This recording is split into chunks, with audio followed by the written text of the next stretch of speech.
Bonjour Franck Leroy. Bonjour. On parle beaucoup d'intercommunalité. Nous n'allons pas déroger à la règle à l'occasion de ces questions d'Esparnacien.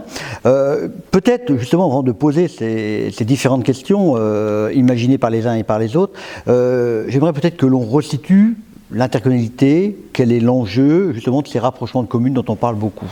Alors, c'est une question d'actualité pour plusieurs raisons.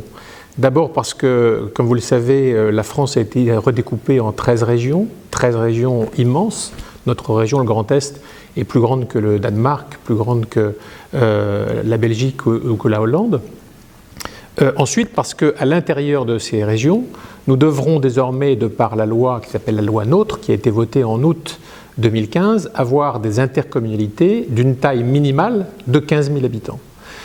L'objectif des pouvoirs publics, du gouvernement, ça a été de limiter le nombre d'intercommunalités en France, mais d'avoir des intercommunalités plus puissantes, de façon à limiter le nombre d'emplois publics et faire en sorte surtout que la France ne soit pas que 36 000 communes dispersées, mais des ensembles publics plus forts, plus cohérents, plus puissants, plus à même de porter des projets.